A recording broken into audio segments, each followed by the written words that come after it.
Magandang araw mga kaibigan. Bigyan natin ng reaction, opinion itong Facebook Reels sa naganap na rally kahapon, November 30. Una, ito kay Secretary John Vic Rimulya. Nako, kawawa siyang sinigawan at ininsulto ng mga realista. Pangalawang reel naman si Congresswoman Leila de Lima. Galit na galit sa korupsyon. Okay. Unahin natin si Secretary Rimulya. Pakinggan niyo ang sigaw ng mga realista. Salamat po, nandito po kayo para... Salamat sa pagbabantay sa magnanakaw! Salamat sa ating mga kapitan. Papa! Muli po, magandang hapon, Ikaw Rimulya. Salamat po, nandito po kayo para... Salamat sa pagbabantay sa magnanakaw!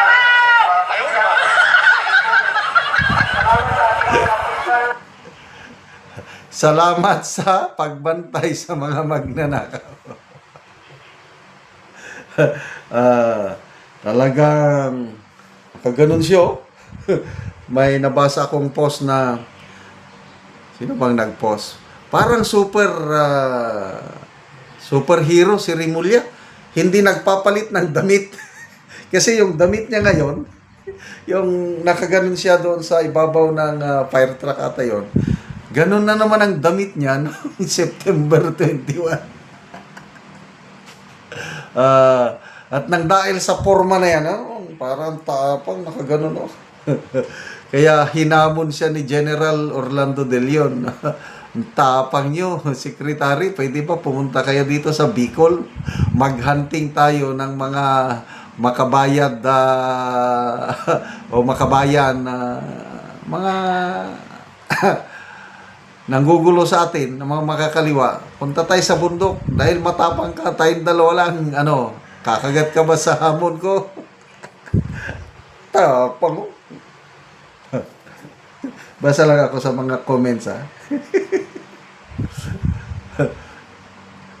Marcos Boy, yabang ni Rimulya na ito. Kala mo kaninong pera ginagamit nila dyan. Jasmine Grace, may pulis na gustong tumawa dyan sa harap. Elma Balos, talagang sinamahan niya ang mga kapulisan. Natawa ako tuloy kay Ate Sumigaw. Salamat sa pagbantay mo sa mga magnanakaw.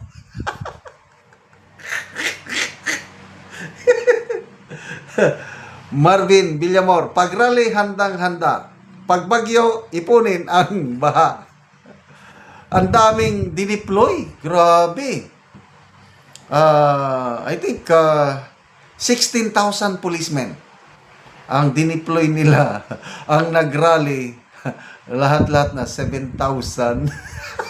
Mas dobling madami ang pulis na dineploy kaysa yung mga nagrally. Ano ba? Parang si Madara nakatayo. Sino bang Madara? Hindi ko kilala. Eduardo Calospos, natawa ko sa sinisigaw ni Kabayan.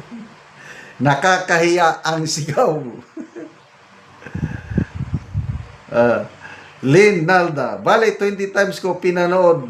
Nakakahiya ka, Rimulya. Kung ako'y pulis, ani, mo katawag yun ko. Tumpak si ate. Okay.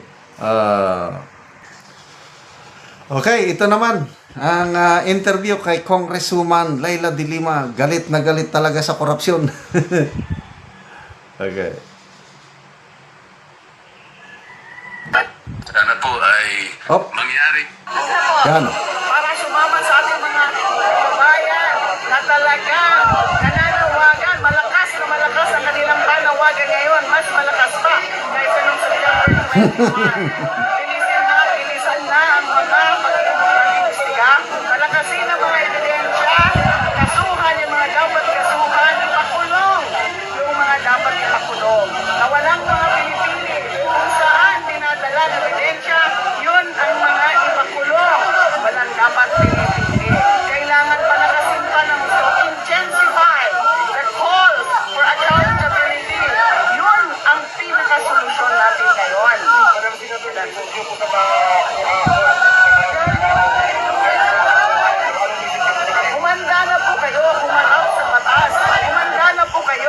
pananagutan. Hindi po kayo makakatakas sa taong bayan. Ito po, para sumama sa ating Yun. Paigtingin pa, sabi niya. Ang naintindihan kong punto niya na hindi siya satisfied sa ginagawa ng administrasyon. Kasi, ang mga naisyuhan ng warrant of arrest, mga hawak na ng gobyerno ngayon, ay mga sisiw. Mga taga-DPWH lang eh.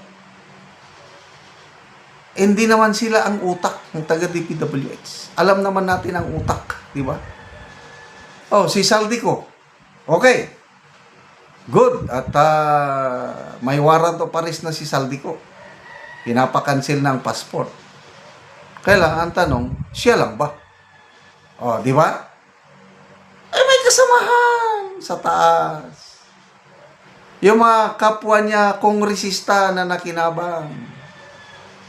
Ito yung naiintindihan ko na punto ni Congresswoman Dili, mga bilisan ninyo, palakasin nyo.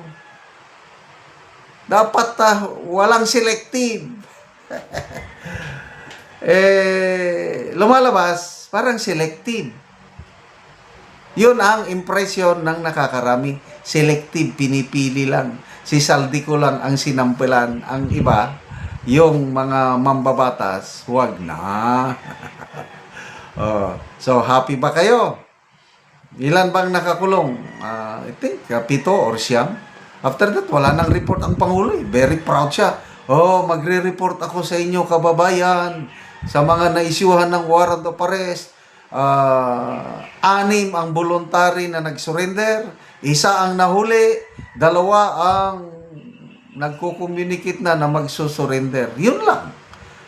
I think 7 pa ang 7 ang at large. At isa sa at large, si Saldico.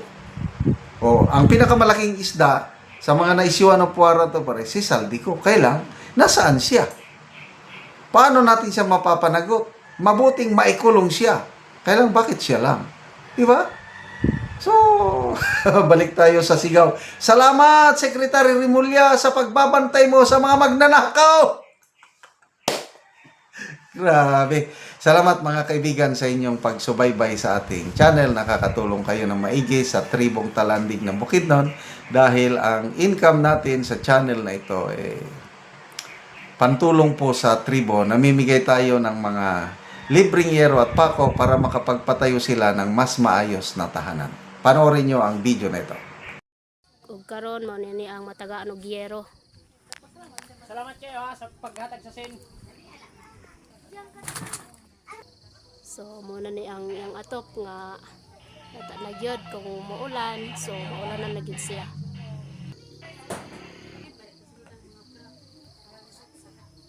So buslot na gyud ang ilang yero.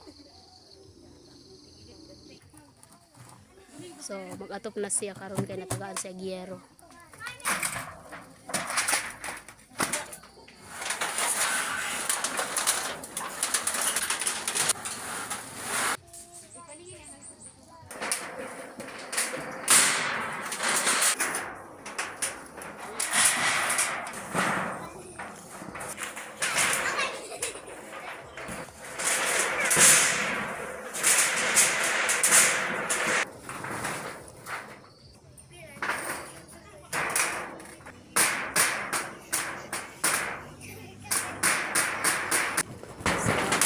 Na gyud og atop og napulihan na ang ilang yero. Tama na og atop.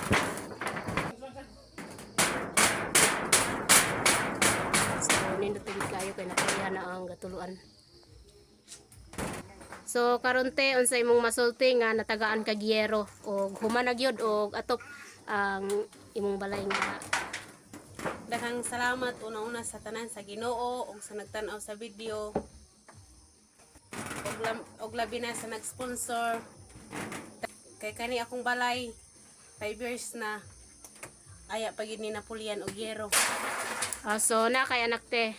Naa So pila ka buk imong anak? isa unya bros pagid ko karon. So si ate, isa yang anak, so nanay kaduha, so aya pag napulian ang yang yero nga gatuluan na. So karon ate, wala na gyud, di na gyud katuluan.